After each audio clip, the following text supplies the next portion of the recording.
舞团其实从2013年开始创立，我们是来自不同部落的人聚在一起，然后从我们自己的祖先们或是长辈们的劳动的身体，可能是跟土地有关系的，也有可能是传统乐舞有关系的，然后我们怎么样找出一个新的方法，然后做一种途径，然后去讲我们现在的事情。嘎嘎是太鲁阁族语，它是指脚的部分。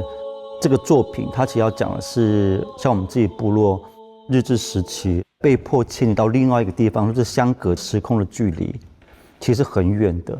造成那种破碎是什么？然后如果脚是一个是跟土地很接近的，那我们有没有可能从脚这个身体位置去讲述我们的历史？在花东我们会常做的运输工具是铁路嘛，铁轨有咔嗒咔嗒的规律声音。不晓得为什么我的脚就跟着那个节奏在打，有一个灵感就开始拿笔跟纸开始写，然后如果这个成为一种步伐或是什么，在这脚谱它其实是有号码的，那这号码它是可以阅读，它的形状是来自于我在织布的时候的那个织纹，就是我们可以用脚来说话嘛。如果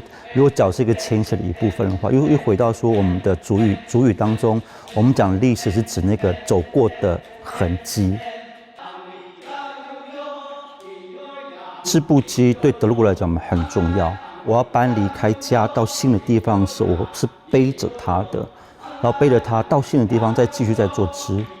我们到底要带多少原来的东西到新的地方创造？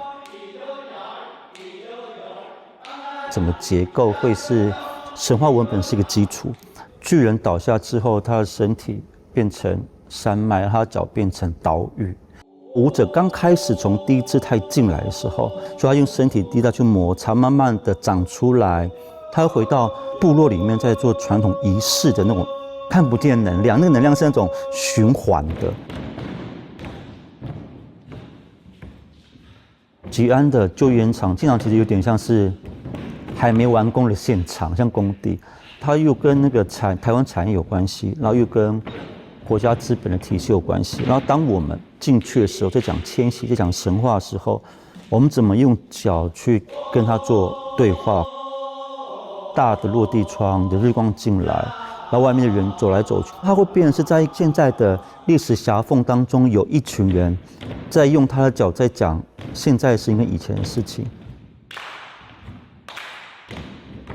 其实我跳这个作品，我觉得还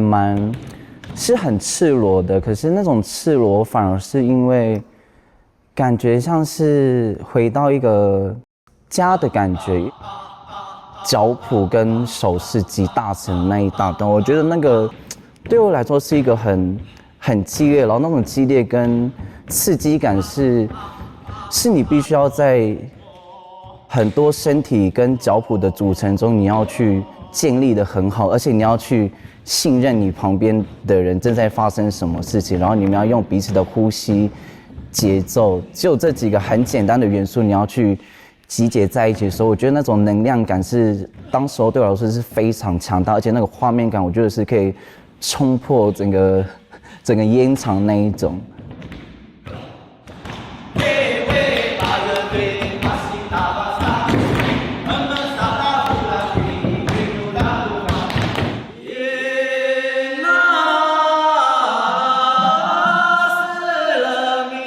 最后面的时候，其实回他们自己部落的歌谣了，就会一个比较完整的。然后那个歌是他们自己会选择有童谣的一个叙事的，比较是对旧部落有一些想念的，回应了现在传统歌谣对他们的意义是什么。然后到后面歌谣作为结束，又慢慢回到我们在搬那个织布机回到另外一个地方的时候，它就是一个循环，去讲人之所以为人，在这个土地上的他的生命意义是什么？